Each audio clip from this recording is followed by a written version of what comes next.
basic thing though, which I think a lot of spearmen don't do a good job of, is if Solazar is the guy directly in front of me in the enemy shield wall, he's not going to be my target. I'm going to be trying to kill this guy and this guy. And this is an 8-foot spear, and I usually fight with my 10. So even with my 10-foot spear, I can kill this guy, and I can kill that guy. So I have about 5 people that I can kill in the shield wall pretty effectively.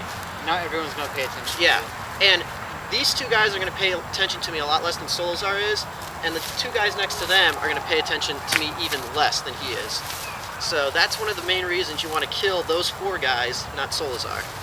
So if we're going to kind of combine a jackhammer and a single shot style here. So I'm going to be jackhammering Solazar, and I'm not going to be paying attention to Solazar really, because he's probably not going to attack me unless he's a really superior shield fighter and he's really ballsy. So I'm hitting here just to make people think I'm going to kill him, and then I'm going to wait for one of the shield men next to him to throw a shot. And so I'll hit here and then come through and hit the side of that guy. And this is where you're going to get most of your kills at Ragnarok, because there's going to be a lot of people to choose from, and a lot of people don't know how to fight against spearmen, and they don't know how to watch them. And so this is like the bulk of my kills at Ragnarok, is these type of shots.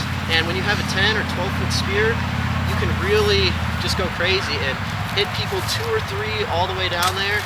And if somebody even like maybe 5 people over comes and charges your line, you can hit them as they come across, but you have to step ahead of the shield wall, so it's kind of dangerous.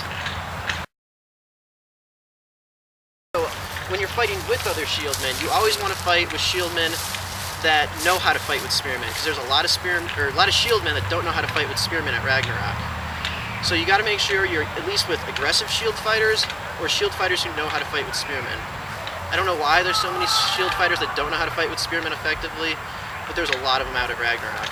And so if you can find a good shield fighter, like maybe one from your home realm, or a couple guys that you've seen at Ragnarok that are good fighters, try to team up with them as much as you can, because you're going to keep them alive longer, and they're going to keep you alive longer. So it's going to be mutually beneficial.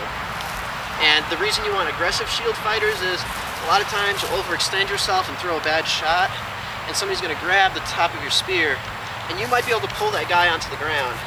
But if Solazar is a weak shield fighter, he's just going to stand there and be too afraid to kill this guy that's laying there face down.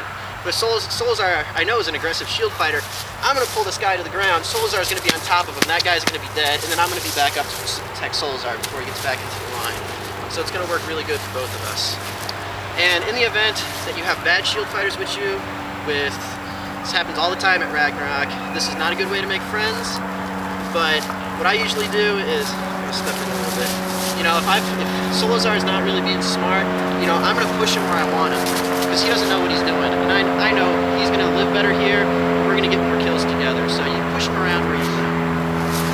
And it's not a real friendly thing to do, but it works really well.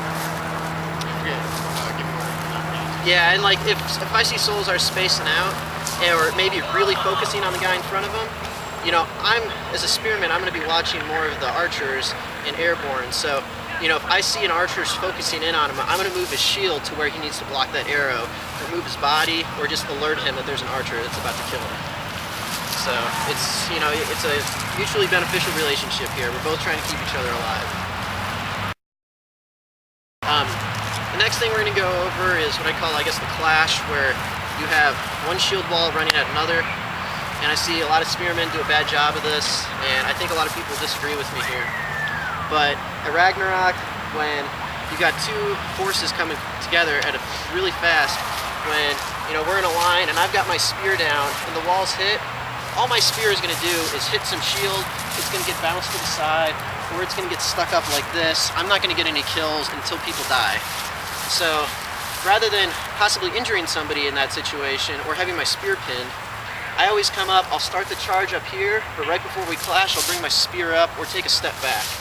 And this allows the shield wall to hit, and then people die real quick, and then as the shield wall reestablishes itself, then I'll drop my spear and I'll be ready to fight. And other spearmen that don't do this generally get stuck in this big, melee. They can't do anything.